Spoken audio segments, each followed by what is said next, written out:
feel like you have like a group or a tribe, so you feel like you're on an island by yourself sometimes. Oh, wow. I think to it, I ended up after September 11th, I was laid off. Higher education and being a college professor, there's not a lot of women of color as... Hi, who am I here with today? Hi, my name is Tracy Dennis, Dr. Tracy Dennis. Dr. Tracy Dennis. I was wondering what you do for a living. I'm a college professor. Okay, what subject do you teach? I work with students who want to be teachers.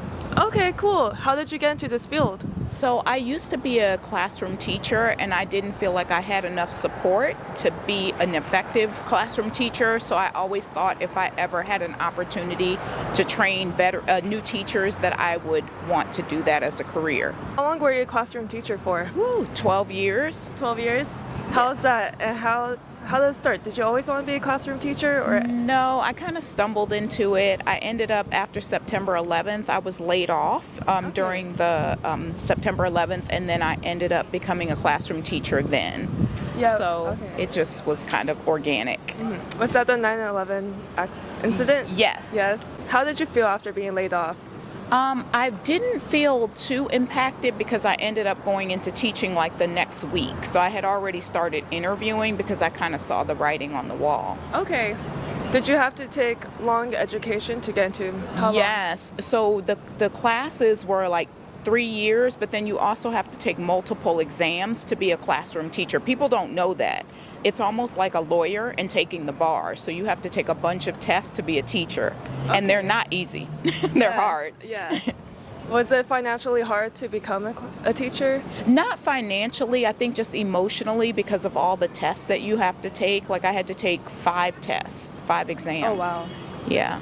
Do you feel like it was hard to balance personal life and work life? Yes. And studying for exams and everything? Yes. Well, actually, when I was in the field and became a teacher, it was like I was lesson planning all day on Saturday and grading papers all day on Sunday. So there's not a good work-life balance. Okay. And you're working from Monday to Friday, right? Yes. Okay, cool. If you weren't a teacher, what would you be doing? Ooh, that's a good, maybe an author. Author? Just write books Do you all currently the time. write right now? I do write, but I have to write because of my job. Okay. Yeah. Do you have anything published? I do. I have a lot of stuff published. Mm-hmm. Yeah. That's cool.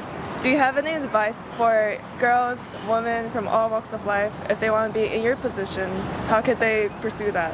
I think for higher education and being a college professor, there's not a lot of women of color as tenure-track professors or tenured professors. So I think pursue your passion and your dreams because you can become a tenured professor too if you'd like to. It's just the road is hard and bumpy, but there's also support out there for you. Mm-hmm. And you said there's not a lot of women of color in this profession. How does it feel to be like one of the few women of color?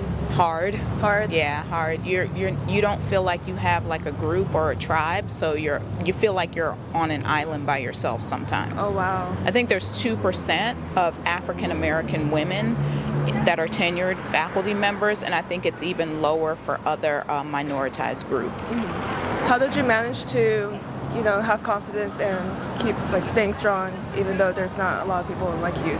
So there's a lot of organizations, like I joined the Black Faculty and Staff Association, and then there's a lot of support systems. There's the Institute for Teachers of Color committed to racial justice, and so that's another organization that I joined that's been really impactful in my life. Okay, cool. Would you be comfortable sharing how much you make in this profession? So for entry-level professors, you make about $90,000, and wow. In California it's not good, and in DC where I came from, it's not that great, but once you get tenure, you get like a huge pay increase, so there is more money to be made, but it takes a while. Yeah.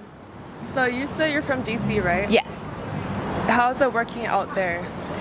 So DC is different. It's a lot of government, and so it's very transient. Here, LA's transient too, but I prefer DC just because that's where I'm from and my whole family's there. But I mean, out here I like it too. Mm-hmm. Okay, that's awesome. What university did you study at? So for undergraduate, I went to Syracuse University. I got my master's at American University in Washington, D.C., and then I got my doctorate at Drexel University in Philadelphia. Mm-hmm. So you like to write, right? If you could write about anything, what would you choose to write about? So I think I'd like to write about the student's perspective. So interviewing students who are in school, because that's what my dissertation research was about, like students who have been pushed aside or discounted by the education system, and just hearing their stories and what supports and what they need in order to be successful and to thrive. Yeah. Do you personally go out and interview these students? Or Yes. Oh, you do? Yes. How do you set it up? So I have to do, well, there's something called, it's probably too much in the weeds, but it's called the Institutional Review Board. So you have to go through this IRB process where you get approval to interview research subjects. And so I have to go through the IRB approval, and then I have to go write a letter to tell the candidates what the research will be about. They have to sign it saying that they commit to being interviewed and researched, and you have to guarantee anonymity.